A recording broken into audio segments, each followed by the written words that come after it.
Welcome to Saturdays with Sandra. This poem is called Narcissistic Abuse, written by Judy Emery. Have you ever felt you was going out of your mind? Every time that one person you thought loved you was all for you.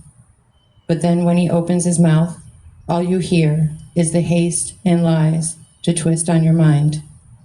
While behind your back, he is telling others terrible things about your relationship that aren't even true, just to keep them away from you. With time, you could see the personality change with all the bad experiences he has put you through, but somehow keep making excuses for his behavior, even though he is crippling your life.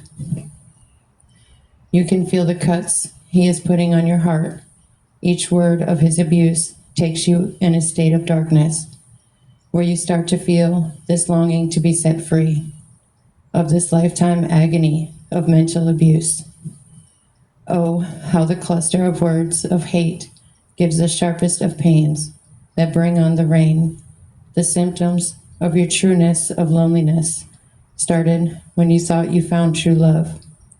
But with time, you start to understand it was all lies and realize you are a victim of a narcissist.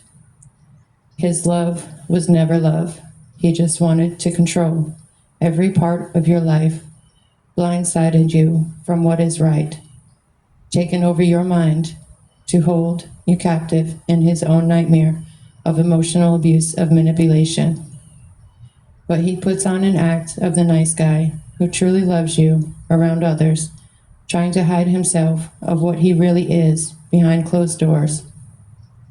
But when you start to learn to stand up for yourself, he starts to make you look like you are crazy in the eyes of the paparazzi, where he starts to do the blame shifting to make you feel miserable about yourself, to make you doubt who you are or what your worth is in life.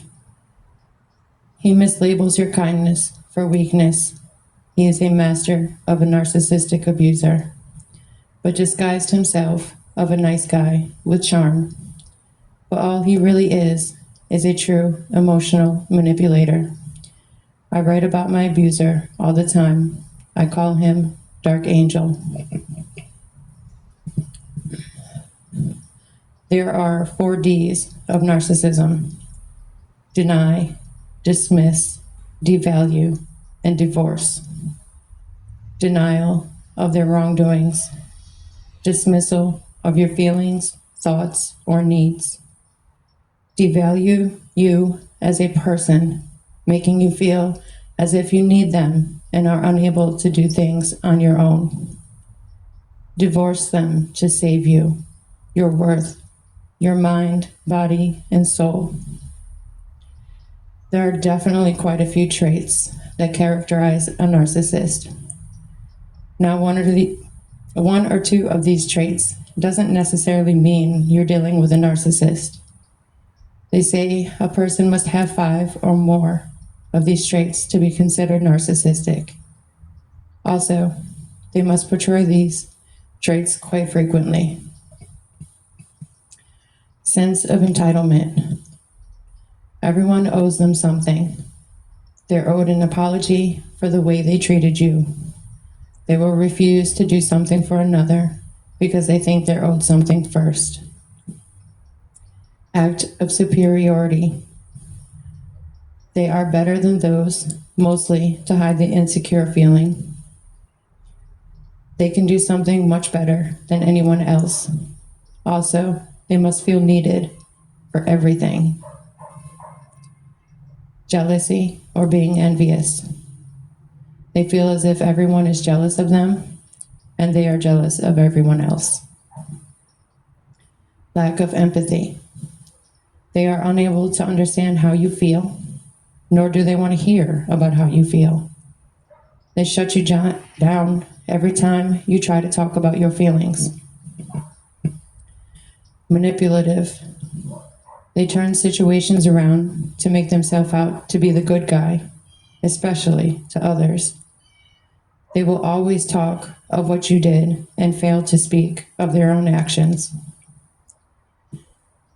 Gaslighting. They make you question your every move and every thought, call you crazy for thinking the way you do and for doing certain things. The need to be admired. They look for admiration in the smallest of things and must be admired all the time. They expect thank yous for everything. Their needs or wants are number one, making you feel as if your needs or wants don't even matter, not even listening to yours and blowing you off. They can be aggressive. They fly off the handle quickly, yelling, slamming doors, throwing things around, getting in your face, even going as far as putting their hands on you. Hypersensitive to feedback. They are easy to criticize, but are unable to accept criticism. When you bring up something they did wrong, they refuse to see it, no matter how you approach it. They reason this criticism with it being your fault. Obsession for success. The need for power and control over others and the situations. You are not allowed to have an opinion that differs from theirs. What they say goes, or it ends up in a fight. Unable to apologize. They see nothing wrong with their actions and will refuse to apologize. They usually have excuses instead of apologies. If they happen to apologize, it'll sound something like, "I'm sorry for everything," nothing specific. Constantly lying. This goes along with a few of the above mentioned. When they do something wrong, they have to lie to make themselves out to be the better person. They have to lie to escape an apology. They have to lie to justify their actions and wrongdoings. Remember, it takes 5 or more of these traits to be considered narcissistic. I know what to do when you're dating a narcissist, even married to one. The only thing to do is leave and never look back. If you're married, divorce them, blocking them out of your life entirely. Friendship after relationship with a narcissist does not work. They will constantly try to get you back with money, empty apologies, anything you want to hear, even shed tears. They still will have that control over you. And yes, as long as things go their way, things are great. However, as soon as something strays off their path, the narcissism will come back and they will still manipulate you.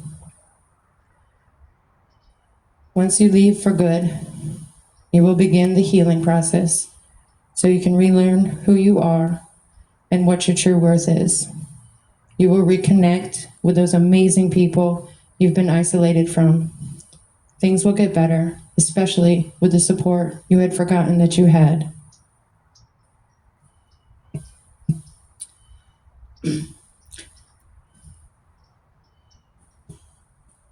This is where I need some help. I don't know what to do when you have children with a narcissist. If we were married, the courts would handle it all. However, we are not, and I am lost. I try to keep in contact, even bringing the children over to visit. It always ends up the same way. They cry. He's hurt because they don't know him. Then he doesn't even want to be around them. He's not allowed here because of the disrespect towards the people I stay with, which to him means they run my life. If I take a step back because of the disrespect he gives me, he fails to see how he was disrespectful He's thinking I'm trying to keep his children away from me. And he always brings up the fact that I, above all, should know how it feels to be away from the children. Doesn't understand how us getting along like grown-ass adults affects us being around him. I only know that I cannot keep going on like this anymore. These children do not need to be around the negative energy. I will never go back to him, and I've told him many times. However, it seems as if any contact we have gives him some sort of hope that I will. I should probably just go to the courts. However, I have this fear because of my other two children, coupled with everything he had put in my brain while we were together. It makes no difference that I'm doing really great. That fear is still there, making me feel so lost on what to actually do in this situation. Please feel free to comment on this video. I really appreciate every one of my supporters. Thank you for listening, and remember, always shoot for the stars. Please feel free to share any of the uploaded videos on my YouTube channel. Subscribe below for updates.